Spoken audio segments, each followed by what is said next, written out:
Machinga oye! Wafanya biashara ndogo ndogo oye!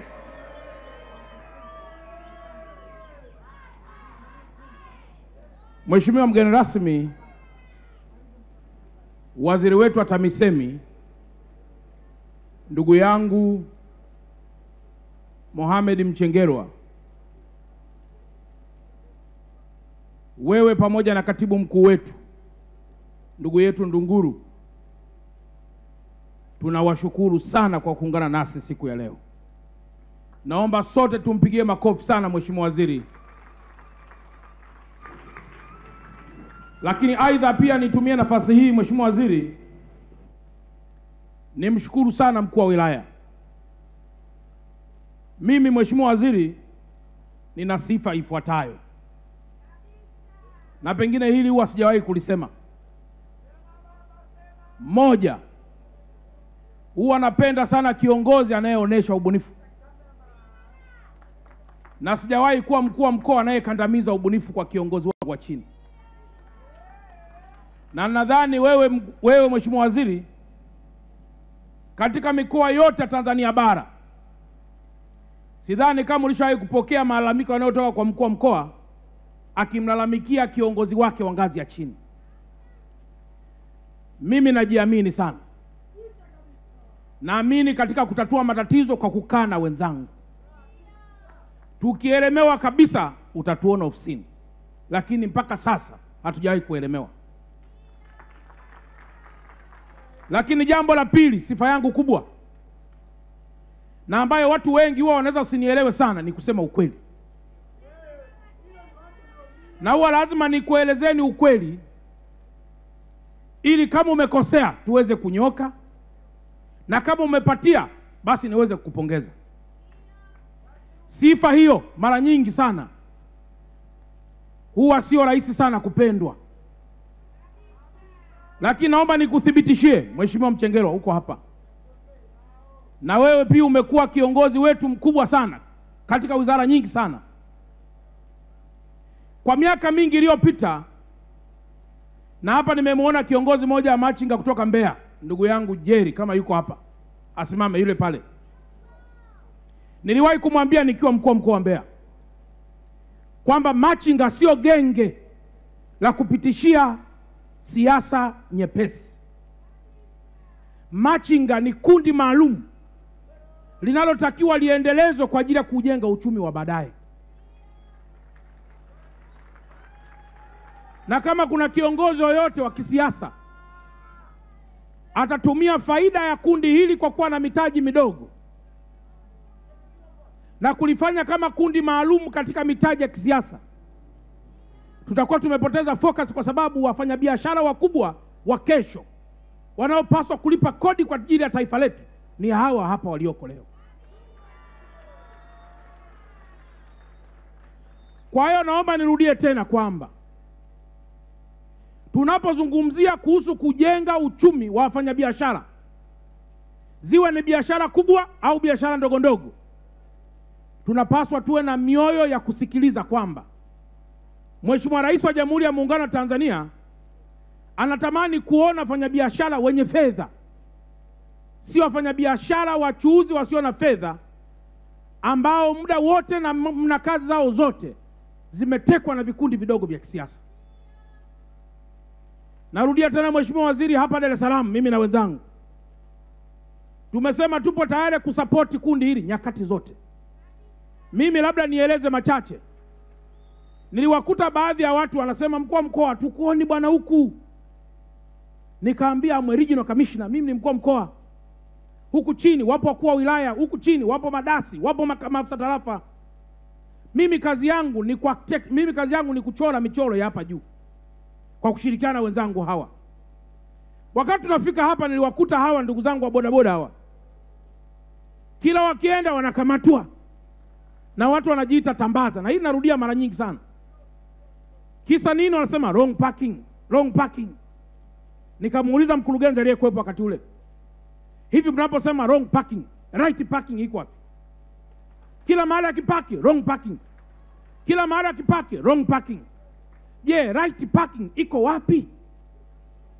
Kwa hiyo nimemweleza mkuu wa wilaya ya Ilala pamoja na wakuu wa wilaya wote na wakurugenzi kwamba ni muhimu kuanza kuwekeza pia kwenye right parking, ili tunapowakamata watu walio parking wrong parking tuwaoneshe right parking. Yule bwana Tambaza nilimpa masaa kadhaa, nikamwambia mfuteni kazi Ilala, kwa sababu anaonea Watanzania hasa hawa ambao hawana kipato kikubwa. Mchengerwa wewe. Lakini hii juzi Mheshimiwa Waziri, kuna binti mmoja ambaye yeye amesomea ualimu na amekosa ajira hizi ambazo zilikuwa zimetangazwa, wengine wamepata ajira. Baba yake na yule binti akampa mtaji wa shilingi 1.5 milioni afungue saluni. Alipofungua saluni ameanza kufanya biashara. Wakatokea watumishi wangu mimi kutoka kwenye ofisi hizi za mkurugenzi, wakaenda kwa yule binti kwamba kwa nini ana wafanyakazi ambao hawajapima afya. Halafu wakamtaka yule binti atoe rushwa ya Laki6. Mheshimiwa Waziri, nilielekeza haraka sana kwamba ama mkurugenzi ajifute kazi ama mfute kazi yule aliyekuwepo pale. Mheshimiwa Waziri, naomba nikuthibitishie mkurugenzi yuko hapa. Aliniambia mkuu wa mkoa, nachukua jukumu hilo haraka sana kwa kumuondoa huyu mtumishi ambaye ananyanyasa wafanyabiashara, biashara ndogo ndogo. Wafanyabiashara hoye. Lakini jambo la tatu Mheshimiwa Waziri, kwa haraka, mimi ni mfuasi wa kila mmoja katika taifa kuchangia uchumi wa taifa lake. Leo Tanzania tuna jambo fulani, tuna lugha yetu, Watanzania wanyonge, Watanzania wanyonge, mnyonge. Neno mnyonge Mheshimiwa Waziri limefika wakati watu wanaona kama sifa kujitambulisha nalo. Imefika wakati mtu anajitambulisha, mimi naitwa Albert Chalamila mnyonge kutoka Tanzania. Naomba niwaambieni jambo moja, kila mmoja asimame hapa na ukatae unyonge. Na ndio maana Mheshimiwa Rais anatoa mikopo kupitia Wizara ya Maendeleo ya Jamii, anatoa mikopo kupitia Wizara ya TAMISEMI chini ya Mheshimiwa Mchengerwa. Lengo ni kwamba ondoka huku ambako hakuna mitaji, shika mtaji, fanya biashara, fanya kazi usiku na mchana, ili uje uwe tajiri, kuliko kukaa muda wote na kusema mimi ni mnyonge na kuona kama vile ni sifa yetu sote. Mheshimiwa Waziri, tumesema kwa hapa Dar es Salaam ni muda mwafaka wa kila mmoja kujua kuchangia uchumi. Na Machinga anasema tuanze kulipa kodi. Mimi naunga mkono mno. Jana nimewaambia mahali fulani, natamani hata hospitali mtu akienda tu tunasema umelipa kodi. Akisema mimi na tumbo linauma naomba mnihudumie, anasema haina shida, utahudumiwa ila umelipa kodi. Kama umelipa kodi tunakupeleka kuhudumia. Kama hujalipa kodi tunakukalisha mahali, ili ukizidiwa tunakupiga drip, ukipona nakwambia sasa kalipe kodi. Hoja yetu ya msingi ni nini? Leo tumeona Marekani na rais wake wanatoa baadhi ya misaada katika hizi nchi mbalimbali, na wanasema sisi hatuna uwezo wa kujimudu. Mheshimiwa Waziri, anayeweza kulilea taifa hili ni Mtanzania mwenyewe. Ili tuseme Rais Samia mitano tena, tunapaswa kusema mitano tena, lakini huku tukiwa na idea ya kulipa kodi kama sehemu kubwa ya kumsupport ili mitano itimie. Mitano manake nini? Mitano manake ni hospitali, mitano ni barabara, mitano ni umeme, mitano ni shule, mitano ni viwanja vya mipira, mitano ni huduma kwa watu. Hakuwezi kuwa na huduma kama tulipi kodi ndani ya taifa letu. Mheshimiwa Waziri, nimeona niyaseme haya kidogo, na ndio ugomvi uliopo kati ya machinga na wafanyabiashara wa maeneo mbalimbali hasa Kariakoo. Wafanyabiashara wakubwa wanasema hawa wanatuuza vitu kama vya kwetu, hatutaki tena hawa jamaa fanya. Lakini mimi nilikwenda Kariakoo nikawaambia hata ninyi hapa Kariakoo mjiweke vizuri, muwalipa kodi wazuri. Lakini pili, mkae mzungumze vizuri na hawa wafanyabiashara ndogo ndogo, kwa sababu hawa wafanyabiashara ndogo ndogo wananunua vitu kwenu. Jamani, uongo ukweli sikusema. Lakini pia nikasema sasa hivi kuna mgogoro mkubwa kati ya wafanyabiashara wa Kichina na wafanyabiashara wetu sisi. Na nimeingia kwenye kundi moja, kuna message zinatumwa wanaanza mpaka kutishia wafanyabiashara wa Kichina, wafanyabiashara wa Kichina wanatishia wafanyabiashara wa Tanzania. Tumesha ripoti kwa Mheshimiwa Jafo, na hii barua pia inakuja kwako Mheshimiwa Waziri, kwamba tunajenga nchi moja. Tutafanya kikao kikubwa na wafanyabiashara wa kigeni kuwaeleza adhima ya Mheshimiwa Rais katika kukuza Watanzania na adhima ya Mheshimiwa Rais katika kukuza diplomasia ya uchumi na diplomasia ya kimataifa. Lengo letu sisi sio kuwadhuru wafanyabiashara wa kigeni, lakini kuwapa utaratibu ili Watanzania waone fahari ya nchi yao. Lakini pia na sisi ni kujipa utaratibu ili tuone faida ya kuwa na wafanyabiashara wa kigeni. Leo Watanzania wamejaa China, leo Wachina wamejaa Tanzania. Kwa tukianza kupigana visu hapa na pale, inawezekana kule nako wakafukuzwa na Watanzania wakaambiwa msiingie China.